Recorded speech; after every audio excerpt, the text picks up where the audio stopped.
আমার ঠিক পেছনের ওপারে মিয়ানমার এবং এপারে বাংলাদেশ। দেশটির অভ্যন্তরীণ আরাকান আর্মি ও দেশটির বিদ্রোহী গোষ্ঠীর মধ্যে যে সংঘাত চলছে সেই সংঘাতের প্রভাব এসে পড়েছে বাংলাদেশের এপারে। এখন যে জায়গায় দাঁড়িয়ে আছি টেকনাফের হুয়াইকং এর তেচ্চি ব্রিজ নামক এলাকায়।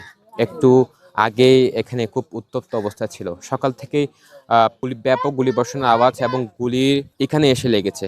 ঠিক এখানে একটি জায়গায় স্থানীয়রা যেমনটি দেখাচ্ছিলেন, এখানে একটি জায়গায় এসে গুলি লেগেছে। আহ, ঠিক এই জায়গাটিতে গুলি লেগেছে বলে স্থানীয়রা বলছেন। এবং আহ, ঠিক এই গ্রামে একজন শিশুর মৃত্যু হয়েছে। ওপারের সংঘাতের গুলি এসে লেগে এপারে একজন শিশু মারা গিয়েছেন। প্রথমে গুলি অবস্থায় ছিল, তাকে পরবর্তীতে হাসপাতালে নিয়ে যাওয়ার পর কর্তব্যরত চিকিৎসক মৃত ঘোষণা করেন। এই গ্রামের মানুষ খুব বেশি আতঙ্কিত। আমরা কয়েকজন গ্রামের মানুষের সাথে কথা বলবো।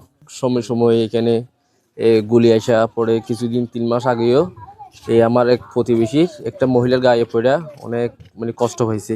আজকেও দেখতেছি এখানে একটা ছোট মেয়ে বিদ্ধ হয়েছে। সকাল থেকে দেখতেছি বেশি গোলাগুলি হচ্ছে। আমরা ঠিকভাবে নিরাপত্তাভাবে থাকতে পারছি না। বিজিবি কিছু আটকা নেই, বিজিবির কারণে এতটুকু রিক্স হয়ে গেছে আর কি। ওই আরকান আর্মি যারা আছে তারা গোলাগুলি অনুপ্রবেশ করে, বাংলাদেশে অনুপ্রবেশ করে, এদিকে গোলাগুলি করে। এদিকে গোলাগুলি করার কারণে আমাদের স্থানীয় একজন শিশু ছোট বোন গুলিতে হতাহত হয় আর উনি নিহত হয়। শব্দ এগুলা দেখুন, আমরা ঘুম থেকে উঠে ঘুমাইতে পারি নাই। সকাল থেকে এখানে এসে দেখি মানে অনেকগুলার কুসামশা এখানে পড়ে আছে। তাহলে দেখতেছি এখান থেকে সকালে কতগুলো আরসার বাহিনীর মানে এই রুট দিয়ে আইছে। এরা পালাইয়া যখন আইছে, এরা প্রায় 30 থেকে 35 জন মতো হবে। তা এদেরকে বিজিবি আটকায় নাই। ওটা মাত্র এখানে অনেক গুলি পড়ছে। তারপরে মেয়েটা এদিক দিয়ে দৌড়ে মানে খেলতে গেছে। ওদিকে খেলার সময় তখন 9:30। উনি আর স্কুলে যায় নাই। 9:30 বাজার মনে করেন ওনার মাথা ছেদ করে এখান থেকে বের হয়ে গেছে গুলিটা।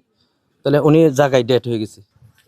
যেমনটি ছিল সকাল থেকে উত্তপ্ত অবস্থা, এবং এই মুহূর্তে বেশ কয়েকজন মায়ানমারের বিদ্রোহী গোষ্ঠীর বেশ কয়েকজন সদস্যকে আটক করেছে বিজিবি। মূলত তারা ওপারে সংঘাতের পর তারা এপারে পালিয়ে এসেছে এবং এপারে সীমান্ত থেকে মূলত তাদেরকে আটক করা হয়। তবে সবচেয়ে দুর্ভাগ্য এবং দুশ্চিন্তার বিষয় সেটা হচ্ছে বাংলাদেশের এপারে গ্রামের মানুষ খুব বেশি দুশ্চিন্তায়। বিশেষ করে এই গ্রামটি, আমার পেছনে এই গ্রামটি, তারা প্রতিনিয়ত তারা আতঙ্কে ভুগছেন, মৃত্যু হয়ে ঝুঁকছেন। এবং সব মিলিয়ে টেকনাফ এবং উখিয়া সীমান্তের মানুষের চোখে ঘুম নেই।